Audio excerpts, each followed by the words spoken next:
Today's violence is reminiscent of the 1960s and 70s. Now, I've got a very young audience here, so most of you probably don't remember the 60s and 70s. I do remember it somewhat. I do remember some of the riots. I remember Boston Common and the hippies and the anti-war demonstrations and all that.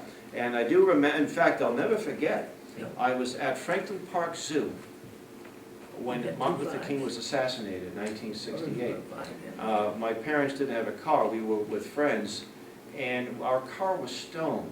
It was kind of interesting. So I do remember, and I also was involved in the forced busing in the 70s in Boston, and I saw a lot of violence happen there. So this is not new to me here.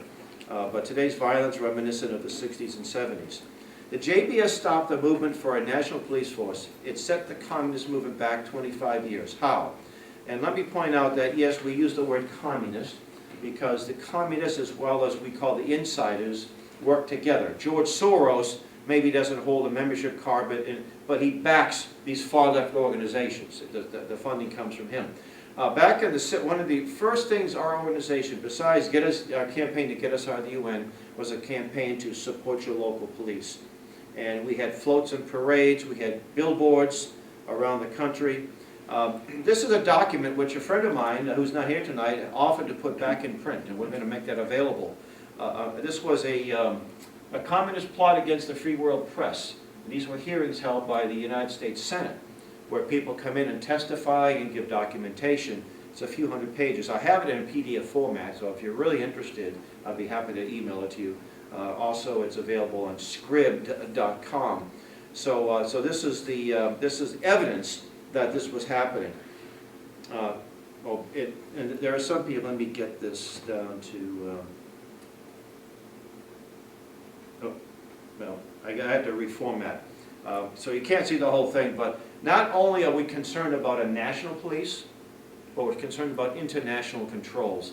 Here is, there should be a nice crop picture, but it's not. But if you go to the Attorney General, the Justice Department's website, right, you will see Loretta Lynch in front of the UN talking about the launch of strong cities. They want to have global standards of our police department. Now, this is another picture I had to reformat. 1993, John Birch Society put out a magazine, a special issue, much like the one we showed here. It was called our Police State issue. And we distributed over 1 million hard copies. That's before the PDF was invented, right? We hand-delivered them, we mailed them, and we made them available. It's still available in a PDF format, and you might find some on Amazon here and there. I got a few copies laying around. Inside that issue was a document called Freedom from War, State Department Document 7277. And by the way, if you go online, you can find the whole thing online. It's not something that's...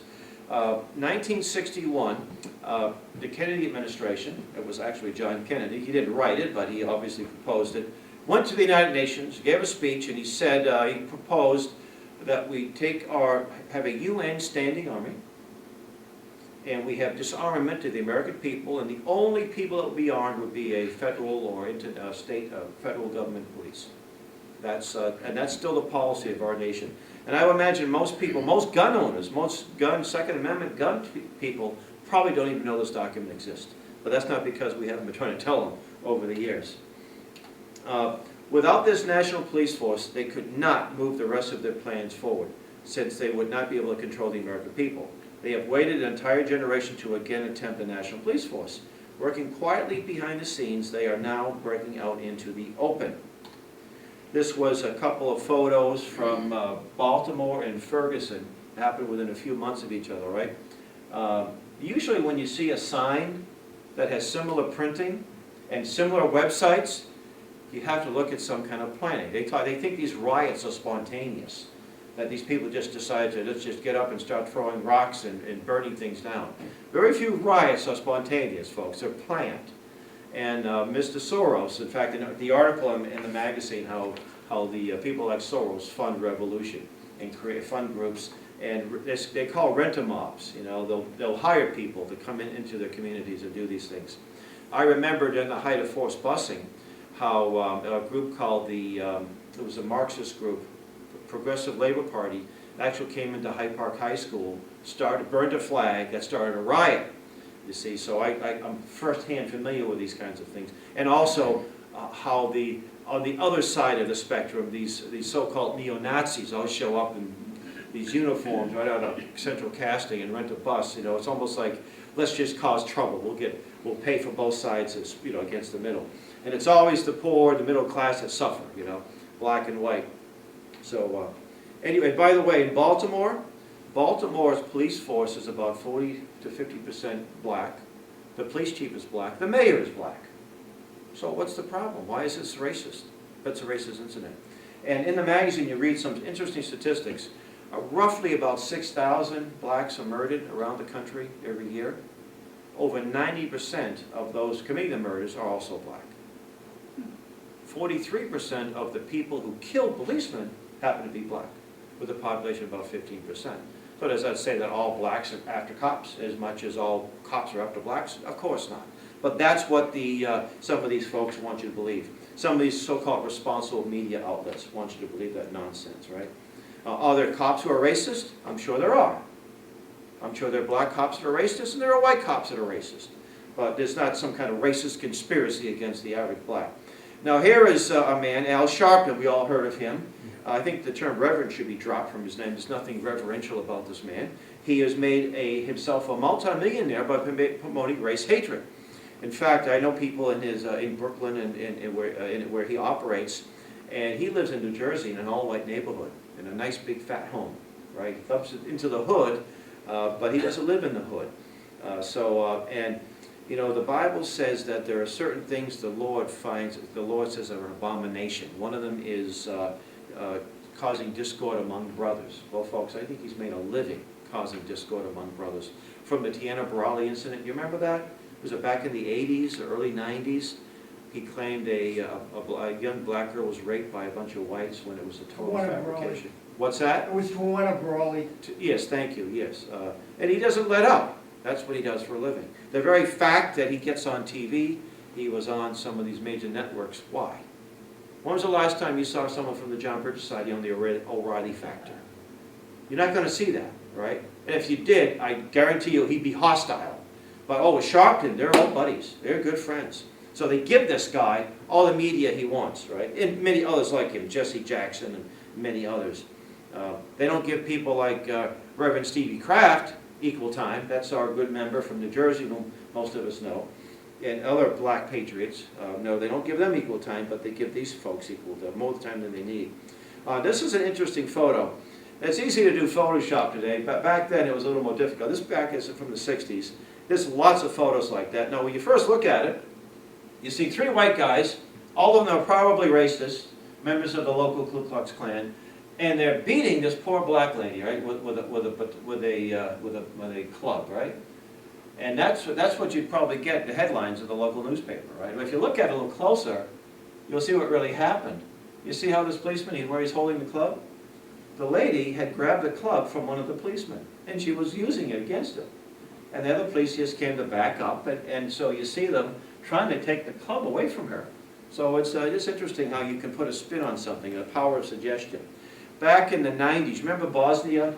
To justify our invasion of or attack on Bosnia, our bombing of Bosnia, because there was genocide going on, right? No, okay, genocide's not a good thing. Of course, when it happens in China and happens in Ethiopia and other parts of the world, we don't seem to care too much. But it happens in Bosnia, and the UN wants to come in and cause some trouble. There was a picture of a very famous picture of a man. He was without a shirt, and he looked emaciated. He looked like his ribs. You could see his ribs. He looked pretty sickly. It looked like this poor guy is starving. This looks like some prison camp from World War II.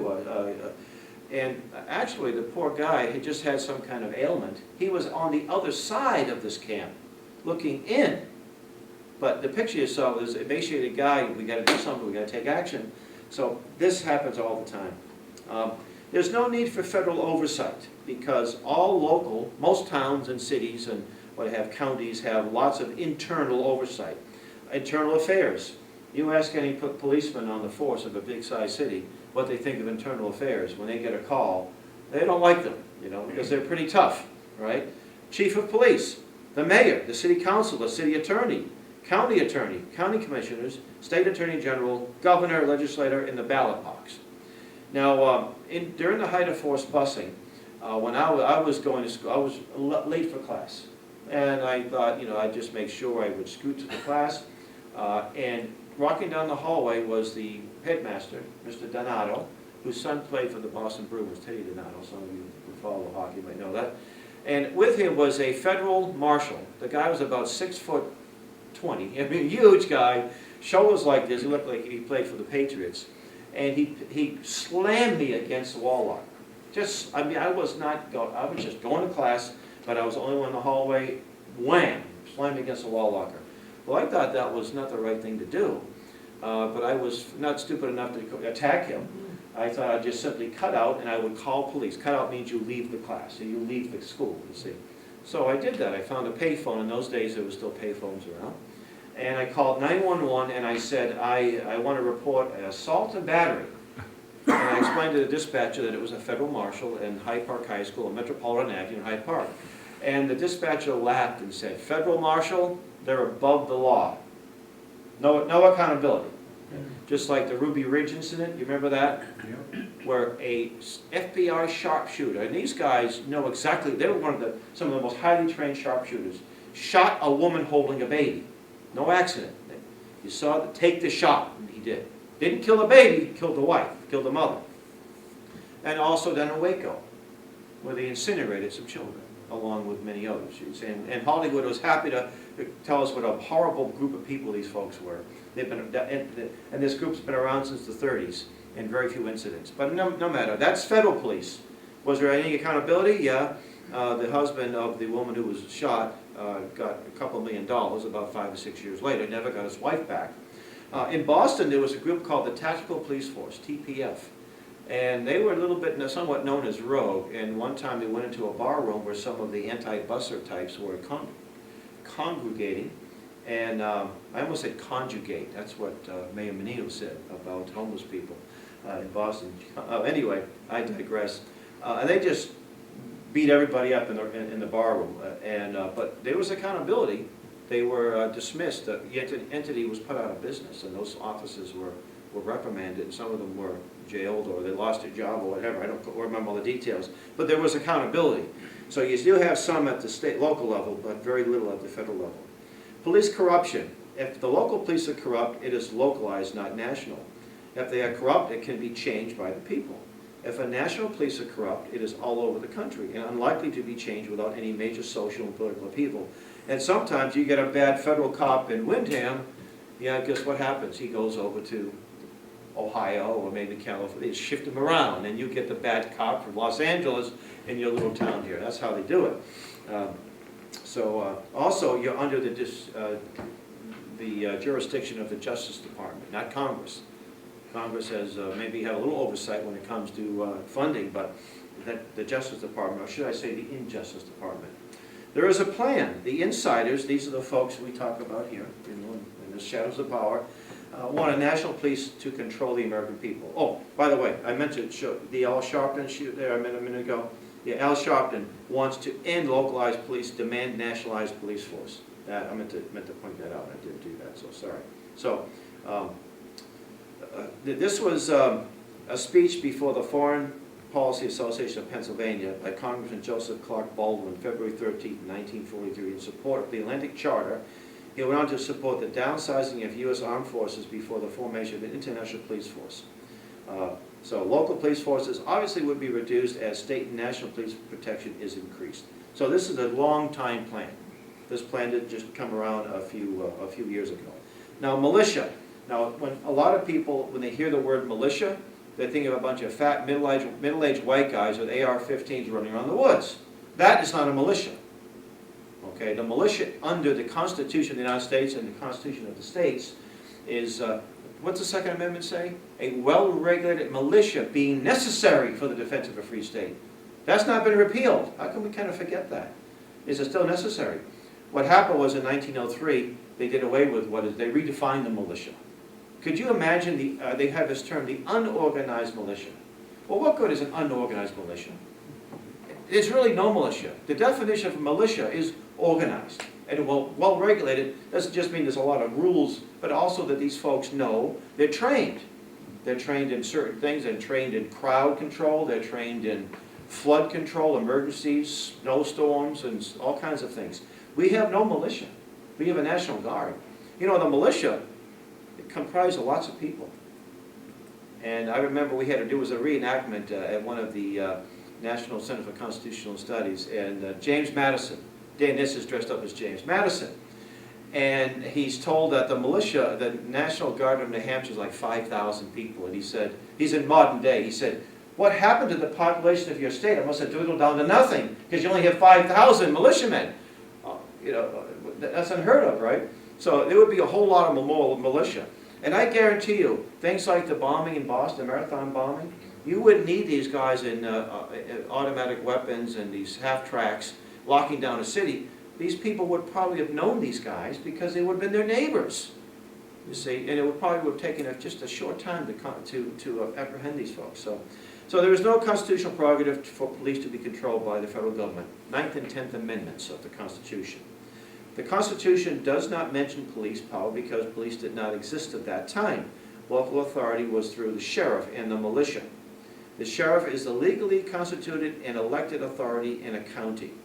Now, you remember that lady in Kentucky that refused to issue a marriage license, and a federal judge had her arrested and put in a county jail? Well, the county sheriff should have said to the federal judge, we're going to arrest you if you come into this county, and you're not going to use our jails to put a woman who's simply upholding our state law. That's how this would have been handled if we had the right system, and we have people with some guts, right? Can you imagine a federal judge in a county prison? Wouldn't that be something? Wouldn't that be beautiful? What a thing of beauty that would be, huh? You arrogant, black-robed scoundrel, how dare you say that a Supreme Court decision will overturn our law? You know, a decision based on one case has nothing to do with Kentucky, right? The militia is the state's prerogative for unrest and the federal prerogative for invasion and rebellion. But you see, militia's duty was within the United States. It wasn't to be sent abroad. And the CFR folks, the people actually, before this was founded, trying to get us to become an empire during the, I'm digressing a little bit, but the Spanish-American War, the militia wasn't allowed to go to Cuba and the Philippines, so they had to change things a little bit. Today, the National Guard are sent all over the world, right, in these various missions. So, anyway, that's now, J. Edgar Hoover, we like J. Edgar Hoover or not, isn't so much the issue. His FBI would not be taking shots at women holding babies, I guarantee you. His FBI would not be going to Moscow, as Clinton's FBI did under Louis Freeh, and meeting with his cohort, his KGB cohort, and saying together that together we are both entities, we are invincible. That was never the purpose of the FBI, okay? FBI's mission was strictly in the United States. America has no place for, nor does it need, a national police force. It should be abundantly clear by now that effective law enforcement is basically a local responsibility. In the great arena of self-government reserved for the states, counties, and cities, the enforcement of the laws is not only their duty, but also their right. Law-abiding citizens and local officials should vigorously oppose concerted attacks against law enforcement and the devious moves to negate local authority and replace it with federal power. He said that in 1968. So, the destruction of federalism. A national police force will be controlled by the executive branch, completely destroying the federal balance of power between the three branches of government, the states and local government. The call is not for Congress, but for the Department of Justice, the executive branch, to have oversight. Just like the gun running they did in Mexico, oh, they really got the bottom. How about all the illegal aliens, the laws that they refuse to enforce? How selective they are enforcing certain laws, aren't they? Right? Once enough cities led by liberal leftist leaders acquiesce to federal oversight, the pressure for all cities to do so will be intense, and it will be bypass Congress. In fact, the Obama administration has already have a pilot project. I think 8 cities have signed up for this to go under federal guidelines. I think Cleveland, Ohio was one of them. There was one of those cities in, I think it was Houston or somewhere in Texas. Nothing in the Northeast to my knowledge. But this is not new. Here in Concord, didn't they have, isn't the federal government trying to give Concord an armored vehicle? Did that actually happen? I don't know if they actually took it or not. They took it, right? A handful of them, right? Yeah, and the majority of the crowd I went was for it. against it. It was against it, yeah. And the police chief made a decision. Police chief took this stuff, right? Yep. And with that comes control. Also, there's a lot of money locally, because it costs a lot of money to maintain those things. They may never use them, let's hope they don't, but you gotta keep them going, you gotta maintain them. So, I'll get into Sheriff Frank in a few minutes here. All in the name of police brutality. So it was in the 1960s, and so it is today. The controlled media always attacks the police, not the rioters and communist cadre. You didn't hear anything about George Soros funding these groups like Black Lives Matter, did you, when you put on your the news story? Anything about that? They don't tell you that the standard of living in these cities is pretty good, pretty one of the best in the world. You know, they don't tell you those kinds of things when you watch. You just see, you know, somebody, the policeman who shot the man in Ferguson, he was exonerated. He was justified in doing that, right? And they don't show you that this guy wasn't exactly a quiet boy. He had a pretty nasty streak and nasty record. So people claim they do not believe the media, then believe the charges of police brutality they read and see in the media. What people see is the reaction by police, not the provocation. And I also want to mention too, our job is not only to stop the federalization of the police, but it's also to help policemen become constitutional. So let me give you an example. Back in the mid-90s, we would have an information table at the Tunbridge Fair in Vermont, which is in Orange County, not too far from White River Junction, maybe 30 miles north. And one of the Brady Law had just passed, and there was about a dozen or so sheriffs, only a dozen of all the sheriffs around the country, only a dozen had the guts to say no to this thing. So we had a feature story in the New American Magazine, and in front of the table, our table, was this gentleman. He was in a jumpsuit with a badge. I thought he was just fair security. I had no idea who he was at the time. And he's reading the article rather intently, you know. And I said, oh, by the way, there's a sheriff here in Vermont. That's one of the sheriffs that's bucking the Brady Law. He said, yeah, I'm that sheriff. The Sheriff Sam Frank. And I got to know Sam. He's not, I think, down in Virginia. But and Sam was an elected official. I got to know him pretty well. And he told me initially the Second Amendment of the Constitution was not his motivation to oppose the Brady Law. He said what happened was Congress passes a law, now we have to enforce it here, and we have to pay for its implementation. And he said we couldn't afford it, we're a poor county. And along the way, though, he met Sheriff Richard Mack in Arizona, and others, folks like people in the John Birch Society. So he became a constitutionalist. And he'd come by our table, we'd have a 10-question quiz on the Constitution, and we would give constitutions away to people who would take the quiz as an incentive to come to the table. So he would always ask for copies of the quiz and as many constitutions as we could spare. He says, because my deputies will be constitutional, so they won't serve under me. So that's our job, is to make policemen. I mean, if the policemen are trained that everyone who has an NRA decal, or anyone who has a get us out of the UN bumper sticker is the bad guy, well, that's what they're going to think, you see. So sometimes it's just the poor training they get. And one of the things you'll notice if you visit police stations, talk about a similar design, most police stations have bulletproof glass. You go into the police station and there's it's like a bank. Why is that? A little town or a big city? Same design. I was in Madawaska. There's one exception, a recent exception. Madawaska, way up on the Canadian border, right? They don't have that in Madawaska. But most police departments, you go here, I'm sure, in Windham. I stopped in a few police departments today, and they all had them. It's almost like this psychological barrier, you know.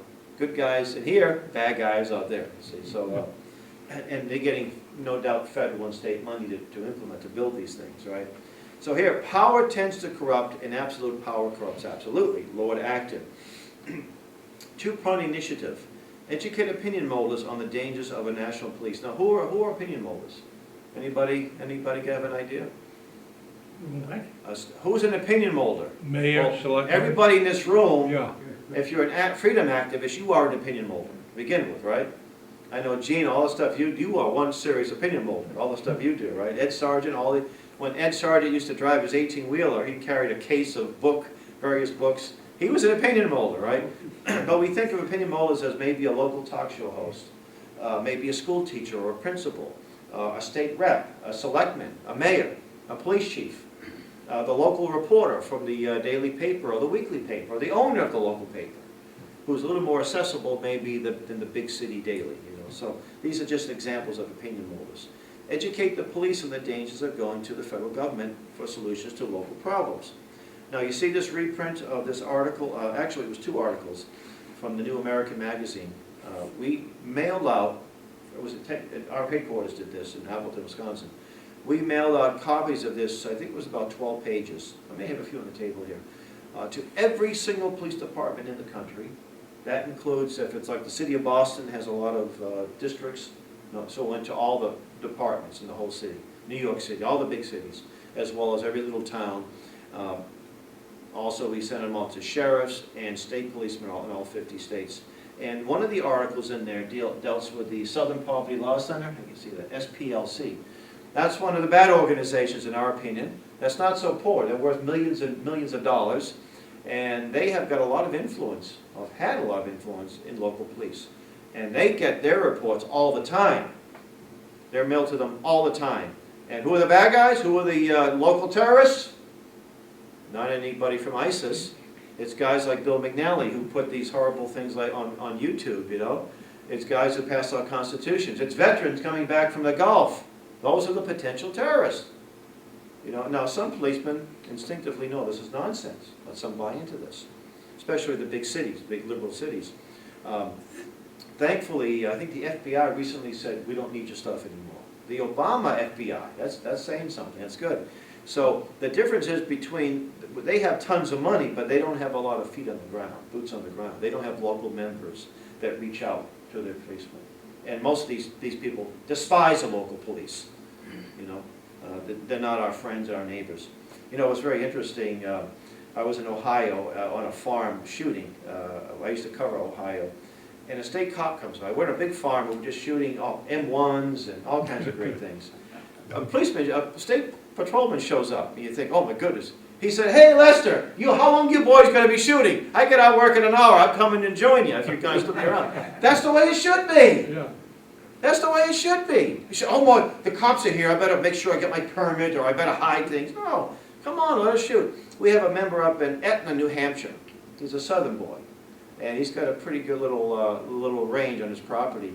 He has policemen come on his property to shoot stuff they can't shoot at the gun range. He's got a good, he talking about SWAT your local police. They love this guy, right? You think the Southern Poverty Law Center will do that with your local cop? I don't think so. I don't think so. So we need your help. Can you help form and lead a local, support your local police committee, right? Can you help gift us as necessary funds we need to implement a successful, robust campaign? We're doing a lot on Facebook. The Boston Patrolmen's Association, which was founded by my former landlord, the late Warren Bradley. It's good when you go into these places and you can name drop, and then you pick up their 50th anniversary magazine, and there's my late landlord right there as a co-founder. We're going to be running ads in their magazine, which goes all over the country. We've already talked to them about it. And what's the name of the magazine? The Pac Centurion. And it's not a big circulation, about 5,000. I shouldn't say every single police department, but a lot of them around the country. And if you remember, when Obama came to Boston this past Labor Day, and he was speaking at some function, the patrolmen turned their backs on him. Oh yeah, they're not too happy with Obama. And so we have some really good allies at that organization. There's also a lot of benevolent police organizations. I stopped off at not only the National Police, but the National PAL, Police Athletic League, and they were very receptive. There's a group in Massachusetts called Law Enforcement Support, and these are made up of family members, mostly wives of policemen, wives and children of policemen. So there's lots of these kinds of people that we need to influence. So we're asking for your help that way as well. This is what we need. We need some new tools. I showed you some of them. We're in the process of producing some videos, not just for YouTube and social media, but also in DVD format. Reprints and pamphlets. And we can produce all the pamphlets. We can have mountains of these things, but we also need to get them out in the hands of people as well. And that's why we have secret weapons like Gene, who passes things out all the time, right? We need to have a social media initiative. In fact, I just go on your Facebook. When I was doing this event in Attleboro, I went Attleboro Police, and there's a Facebook page for Attleboro Police. I posted the flyer that's in a JPEG format, and then something else popped up, and it's 3 other benevolent groups. So you find these people, you don't even know they exist, and you can find them just on Facebook. And you can download some of these photos we have and just paste them, and if we have an event like this, just post the event on their Facebook page, right? National law enforcement mailings and contacts, national coordination to help local committees organize and strategize. Speakers, the best speaker is either an active duty policeman or a retired policeman. My boss, Jim Fitzgerald, is a retired Newark, New Jersey detective. So I think the fact that he had a badge at one time carries a little more weight than with most. And we have to coordinate with other organizations. One of them is Oath Keepers. Some people are familiar with that group. Yep. Part of their membership base are first responders. When you call 911, for, whether they be medics, firemen, policemen. And those are the people. So I spoke to their group down in Rhode Island, very well received, and they're very excited about the campaign. If we don't do it, who will? What other group stepping up? And if you believe it's needed, then get involved and help out. And what I want to also suggest is to become a JBS member. If you're not a member, formally join our organization.